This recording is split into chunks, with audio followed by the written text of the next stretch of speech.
vous avez commencé à écrire chapitre, donc les vecteurs en seconde. Ce chapitre, il est très important, donc deux spécialités, la physique et les mathématiques. Donc, si vous choisissez une ou les deux spécialités l'année prochaine, il faut vraiment vous concentrer sur ce chapitre. Alors, la petite activité de démarrage, alors elle est plus ou moins corrigée, mais elle repose sur le problème suivant. J'ai un bateau.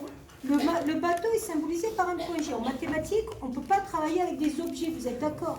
Parce qu'il faut pouvoir placer entièrement un objet, et le seul moyen de le placer entièrement, c'est de le faire avec un point. G comme centre de gravité. Ce bateau, il va se déplacer. Pour se déplacer, il a la vitesse du vent qui intervient. La vitesse du vent, vous voyez qu'elle est représentée par une flèche. Donc déjà, on est en train de se dire, mais cette flèche-là, elle symbolise quelque chose. Puis, le courant, qui est symbolisé par cette flèche.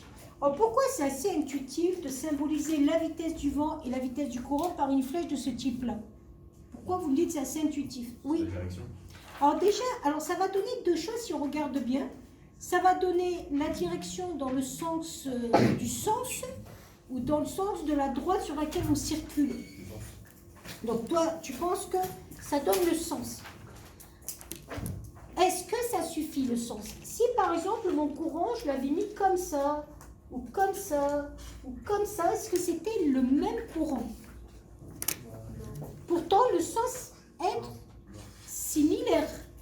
Donc on se rend compte qu'en vrai, ce petit objet mathématique que je n'ai pas encore défini permet de caractériser un mouvement. Au programme de collège, vous avez la notion de translation de vecteur AB. Cette notion, elle est caractérisée par un principe de mouvement, et c'est un mouvement qui est un mouvement de... Qu'est-ce que je fais là quand je fais ce mouvement-là? Regardez, ça, je fais ça. De translation? Oui, et ce mouvement de translation, j'ai pas fait ça. J'ai fait ça. Non, mais je fais quoi quand je fais ça? L'objet, je le... Oui, mais je le déplace comment? Je le fais glisser. Je le fais glisser. Donc, au collège, levez les doigts, les mains, les personnes qui se rappellent avoir entendu parler de la notion de translation de vecteur AB comme un glissement d'un objet suivant une direction, un sens. C'est au programme de collège, hein, je le précise. Bon, il y en a deux qui se rappellent avoir vu ça. Normalement, vous l'avez tous vu, mais peut-être c'était en classe virtuelle. Alors déjà, on peut s'intéresser à ce principe de notation. Qu'est-ce que ça peut être une flèche? Alors, rappel de troisième. Donc là, vous écrivez ça, vous avez mis chapitre vecteur, rappel de troisième. Ok? Un vecteur, c'est une sorte de mouvement qui permet de passer d'un point à un autre, qui est donc un glissement. Ça veut dire quoi que je fais agir cette translation? Si j'ai un point M là, vers où je vais aller en faisant ce mouvement qui permet de passer de A à B? Qui c'est qui peut me dire vers où je vais si je veux faire le même mouvement qui permet de passer de A à B? Donc je vais me diriger comment? Donc vous allez me dire, je commence par faire une parallèle. Donc cette parallèle, c'est ce qu'on va appeler la direction du mouvement. La parallèle que je viens de tracer, ça s'appelle la direction.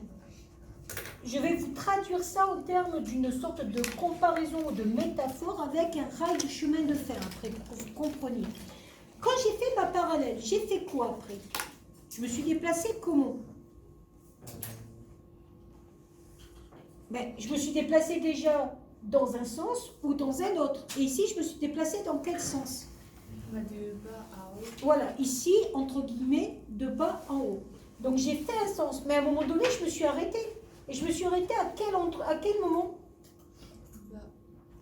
Dès que cette distance-là, elle a été égale à cette distance-là. Donc en gros, ce mouvement que je viens de faire, cette translation, est caractérisé par combien de données? Donc on a dit la direction, on a dit le sens, et j'ai eu besoin de quoi? La longueur du déplacement. Et la longueur du déplacement. Est-ce que tout le monde est déjà OK avec ça? Que pour pouvoir définir ce qu'on appelle une translation de vecteur AB, j'ai donc besoin du sens, c'est-à-dire de A vers B. j'ai besoin de la longueur AB et j'ai besoin de la direction la droite. Qui n'est pas d'accord avec ça? Donc, ce que vous venez de faire, en vrai, ça s'appelle une translation. Mais c'est ça qui va définir un vecteur. Un vecteur est donc entièrement relié à quoi? À une translation. Et une translation est entièrement reliée à quoi? À un vecteur. Donc, si je parle de translation, je parle de vecteur. Et si je parle de vecteur, je parle de translation. Normalement, ça doit vous rappeler quelque chose du collège, je sais. Toujours pas? Bon. En tout cas, ce sont des procédés de glissement qu'on va un peu institutionnaliser par la suite. Donc, pourquoi c'est intéressant? La vitesse du courant, elle va me permettre de dire que n'importe où je le place, mettons que le bateau, il soit là. S'il n'était subi qu'au courant, il irait où? Il irait ici. Ok? S'il n'était subi qu'au vent, il irait où? Il irait ici. Et la question c'est, est-ce que le bateau va s'échouer ou pas? Ça, c'est des récifs. Le but, est-ce qu'il passe? Ma question c'est, s'il n'y avait que le vent, il irait vers où le bateau? Il irait par là, donc il s'échouerait ici. S'il n'y avait que le courant de l'eau, le bateau irait où? Il irait par là, il s'échouerait ici. Or, ce qui va se passer, quand vous allez avoir les deux qui vont se faire l'un avec l'autre, c'est que le mouvement du bateau, en vrai, il va se déplacer comme s'il y avait ici un parallélogramme. Il va se déplacer à la diagonale. Et pourquoi il va se déplacer à la diagonale? Parce que vous aurez une première force qui le fera aller par là, le courant, et le vent, lui, le fera aller par... c'était ça, par là, et le vent va aller par là. En gros, ça va être le vent qui va agir ici, et ça va être le courant. Et quand vous faites agir ces deux mouvements l'un après l'autre, vous vous rendez compte que le mouvement que le bateau va avoir, ça va être ce mouvement-là. Donc ici, le bateau passe. Alors, la première chose qu'on va faire, c'est ce que je viens de définir comme translation de vecteur AB. Ça va être un petit peu la même chose que si vous étiez sur un rail de chemin de fer. On va faire la comparaison. Vous êtes sur un rail de chemin de fer, imaginons que là, une des roues est sur ce rail-là. Vous êtes d'accord que la roue va circuler sur ce rail, pas ailleurs. Le mouvement, déjà, pour qu'il existe, il faut que j'ai ce rail. Donc ce rail de chemin de fer, c'est ce que je vais définir par rapport à ici, comme quoi?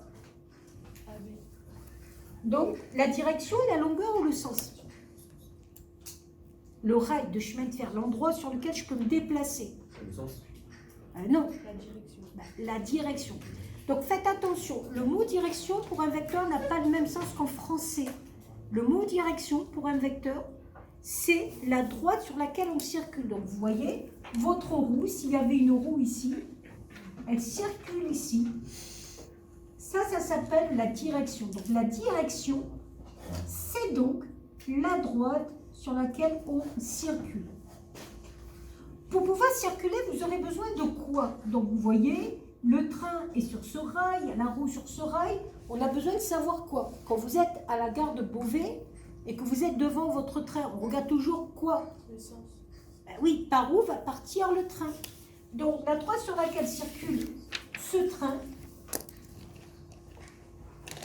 c'est ce qu'on appelle la direction. Ensuite, vous allez avoir besoin de savoir est-ce qu'il va partir dans un sens ou dans un autre. Est-ce qu'on peut parler de droite et de gauche? Donc, déjà, on a besoin de savoir est-ce que le train va circuler dans ce sens ou est-ce que le train va circuler dans ce sens? Donc, ma question, c'est est-ce qu'on peut parler de droite et de gauche? Alors, normalement, vous devriez me dire, juste en regardant la figure, oui. Parce que, intuitivement, si je vous montre cette figure, vous me dites, le train, il part à droite ou le train, il part à gauche. On est d'accord? Sauf que, je vais vous montrer autre chose, vous allez voir que la notion de droite et de gauche n'a plus de sens. Si mon rail était situé comme ceci, alors vous pourriez avoir tendance à dire, ben, je vais vers le haut ou je vais vers le bas. Mais C'est peut-être le même rail, mais je l'ai juste placé dans un autre sens. Est-ce que vous comprenez qu'en vrai, il n'y a pas la notion de droite et de gauche, de haut et de bas. Ça dépend comment on se trouve. Donc nous, on parlera d'un sens et dans son opposé. On ne parlera pas de droite, de gauche, de haut et de bas. Un sens et son opposé. Le train commence à circuler. Si je dis juste, il part comme ça et il circule sur ce rail, est-ce que c'est suffisant pour savoir comment il circule? J'aurais besoin de quoi d'autre? J'aurais besoin d'avoir une longueur de déplacement.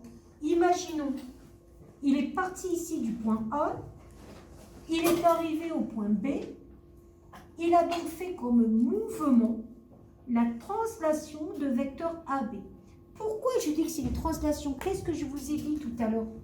Pourquoi on parle de translation? Une translation, c'est un... Donc, c'est vraiment visuel. Vous faites glisser le train d'un point à un autre. Ça, ce que je viens de faire, c'est une translation de vecteur AB. Donc, tout le monde a bien écrit? Parce que le but, c'est pas que je vous raconte une histoire. C'est de vous faire comprendre, donc vous écrivez. Ce qu'on vient de faire, c'est une translation de vecteur AB. On avait un objet ici qui s'est déplacé par glissement en un objet ici.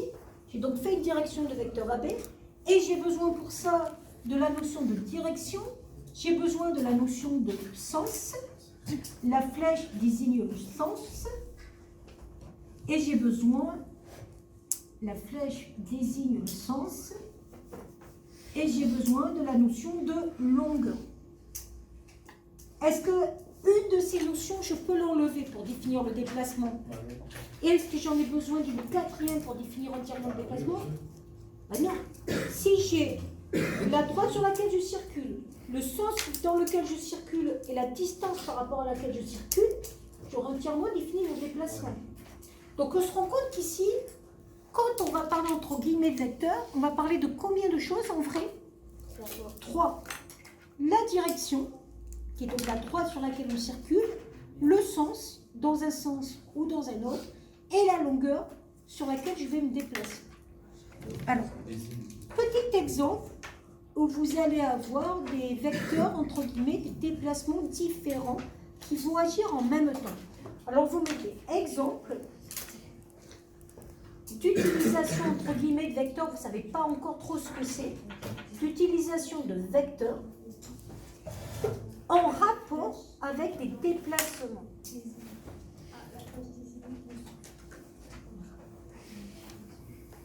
Ok. Donc, je reprends mon petit exemple de tout à l'heure. Je veux traverser une rivière. J'ai donc les berges de la rivière ici. Ici, ici. Je vais faire un peu plus grand pour qu'on voit bien comment ça va se passer pour traverser la rivière. Donc, j'ai donc une rivière ici, une berge ici, une berge ici. Je pars d'un endroit de la première berge, donc on va dire que je pars de là, du point A. Cette rivière, pour la traverser, on va avoir un petit souci, c'est qu'il y a un courant. Oui. Bah, il faut... Alors, j'ai déjà vu, je sais comment on fait. Ah, t'as déjà vu.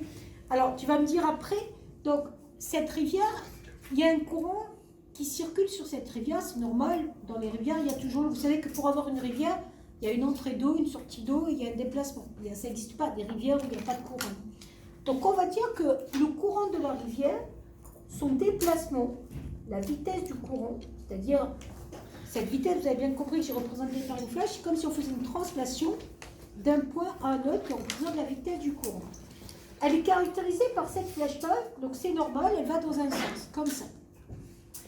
Vous allez nager. Le but déjà, je vous ai dit, c'est d'aller à l'autre rive en ayant parcouru le moins de distance possible.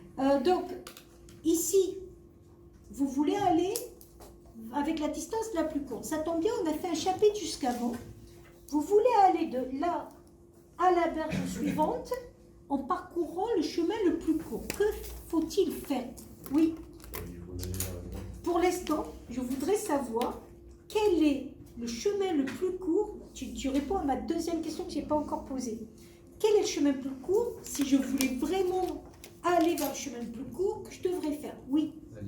droite parallèlement. On est d'accord que le chemin le plus court, c'est ça. Il faudrait que j'arrive ici.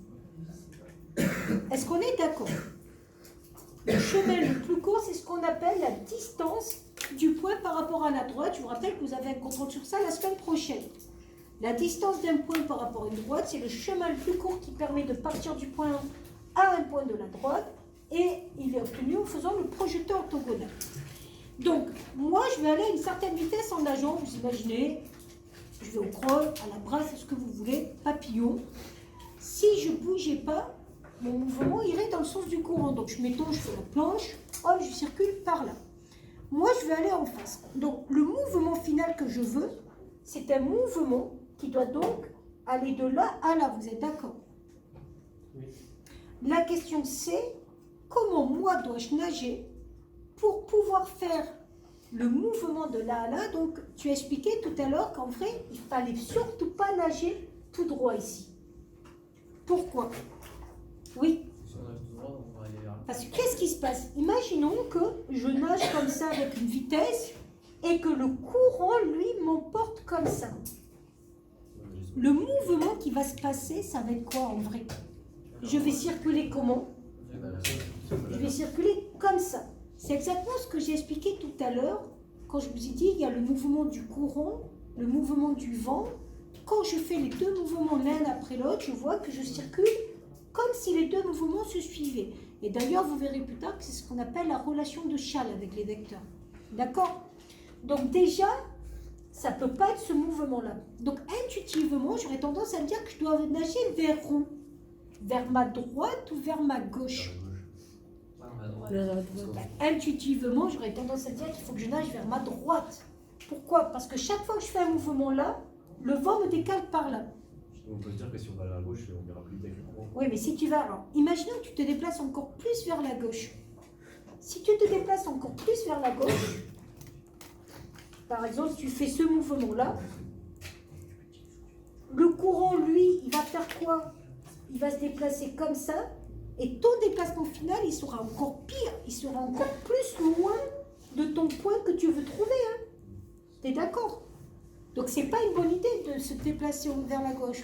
Donc, vous avez bien senti tous qu'intuitivement, il faut nager vers la droite. Ce qui est assez bizarre, parce que vous imaginez, vous avez la berge là-bas, personne au départ va dire je vais nager par là. Si quelqu'un au départ dit je vais nager par là, non, vous allez vous adapter au moment où vous nagez. Vous allez rentrer dans l'eau, vous allez vous rendre compte que le courant vous emporte vers la gauche. Tout de suite, vous allez vite vous rendre compte qu'il faut nager vers la droite. Ah ok, oui, ils sont ça. Non, mais je dis, au premier abord, quand vous voulez traverser une rivière, vous allez nager en allant tout droit. Alors, souvent, ce qui se passe, c'est que la vitesse quand même du courant n'est pas très grande. Donc, vous arriverez à compenser assez facilement.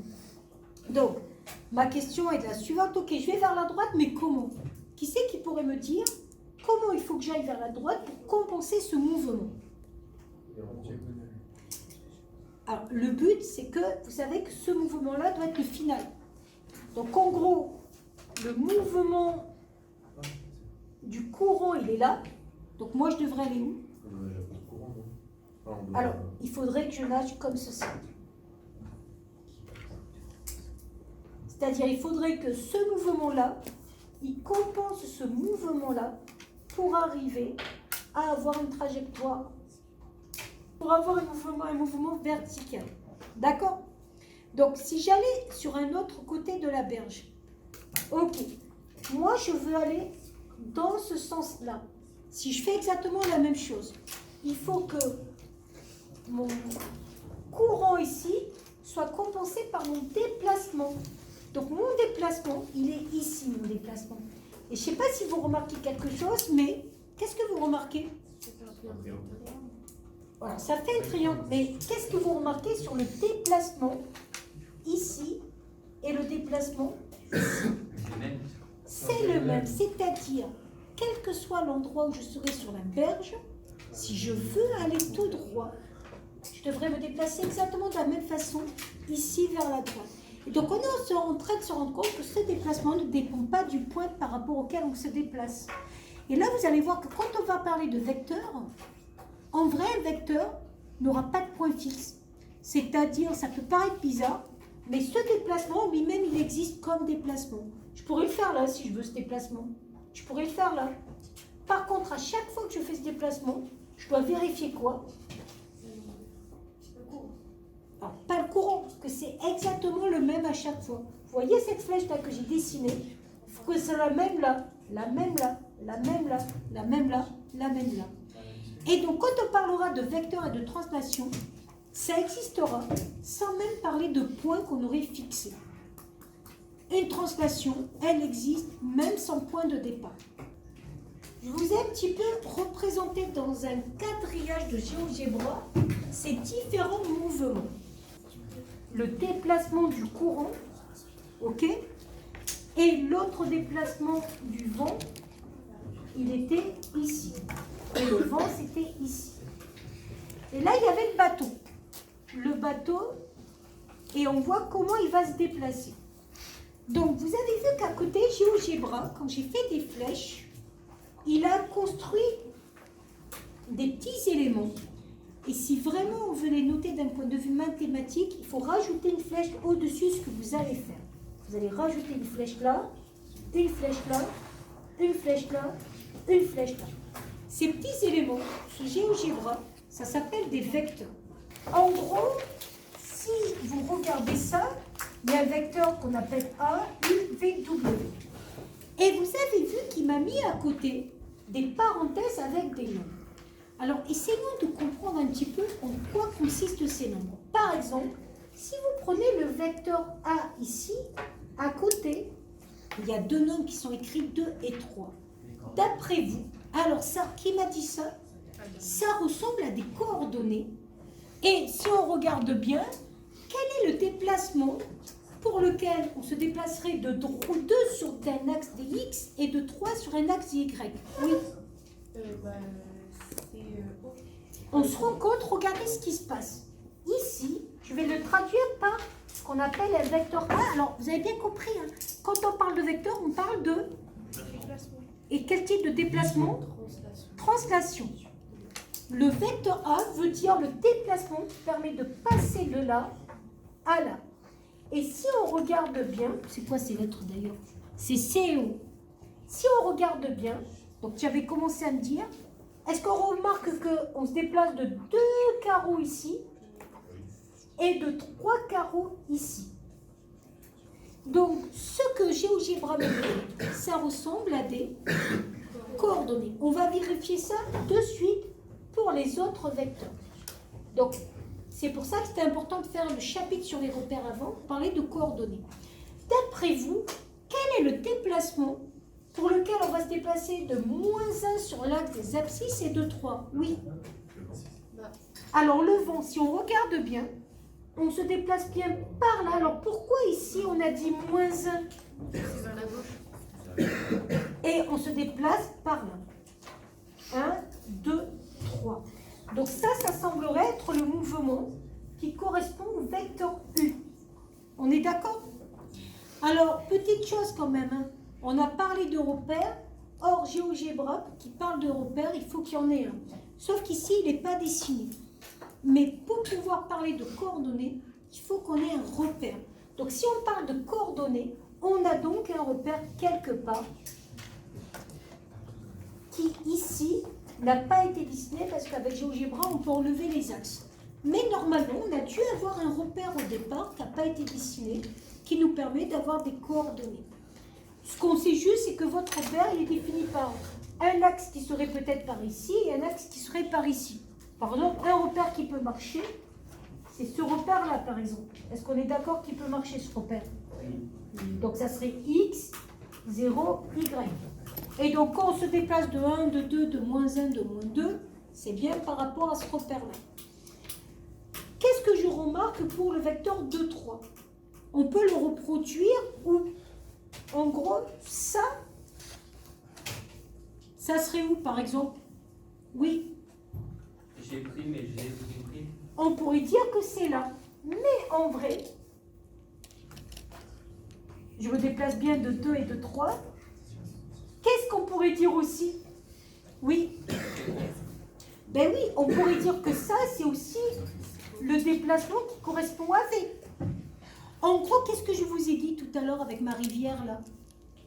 Le déplacement ne dépend pas du point par rapport auquel on se place. Donc en gros, ce déplacement qui a été noté V par GeoGebra et ce déplacement qui a été noté A par GeoGebra, en vrai, est-ce que c'est le même? Oui. Et W, ben c'est la même chose. On imagine que ça, c'est peut-être W. On s'est déplacé de -1 et de 3. Mais on pourrait très bien dire que W, c'est ça. On pourrait très bien dire que ça, c'est la même chose, que V, c'est A. Donc ce déplacement, il ne dépend pas du point d'origine. Il est toujours identique à lui-même. Et ici, par exemple, il n'y a que 2 déplacements. Le déplacement où on se déplace de 2 et de 3 sur les axes, et le déplacement où on se déplace de -1 et de 3 sur les axes. Est-ce qu'on est d'accord sur ça? Bon. C'est pour ça qu'après, on parlera d'origine et d'extrémité pour dire à partir de quel point on place quand on fait un déplacement. Mais pour l'instant, la notion de translation et de déplacement ne dépend pas du point par rapport auquel on se place. Et ma question est la suivante. Les quadrilatères que j'obtiens avec ces déplacements égaux sont comment? Alors, je vais prendre une autre couleur. Donc là, je suis vraiment en train de vous montrer ça sans faire aucune synthèse pour que vous sentiez un petit peu déjà sur quoi on travaille. On y va pour le premier quadrilatère. J'ai pris GV. Quadrilatère, il est comment? C'est quoi comme quadrilatère ça? Alors, un carré, je ne sais pas, mais par contre, ce que je suis sûre que c'est un... Non, parallélogramme. Je vous rappelle que la semaine prochaine, vous allez devoir justifier que c'est un parallélogramme. Et je vous ai dit, il faudra utiliser la méthode des milieux. Mais si vous regardez bien, les déplacements étant les mêmes, les coefficients directeurs des droites sont les mêmes. Vous savez, les delta Y sur delta X. Si je vous demande le quadrilatère G', G' seconde, OC, comment est ce quadrilatère? C'est sûr que c'est un parallélogramme. Mais pourquoi je suis sûre? Parce que 2, 3, 2, 3, si vous faisiez la variation des Y sur la variation des X, vous auriez des droites parallèles. On dirait une tante. Donc, en gros, je suis en train de vous faire réaliser que si des déplacements sont égaux, le quadrilatère que vous obtenez sera toujours comment? Je vais vous le montrer avec juste 2 traits. J'ai un déplacement ici et le même déplacement ici. Le quadrilatère que vous obtenez sera toujours comment? Mais vous ne voyez pas le quadrilatère? Mais c'est quoi comme quadrilatère ça? Un parallélogramme. C'est-à-dire que si vous avez une translation de vecteur U ici, une translation de vecteur U ici, qui partent de 2 points différents, A, B, C, D, le quadrilatère A, B, C, D sera un parallélogramme.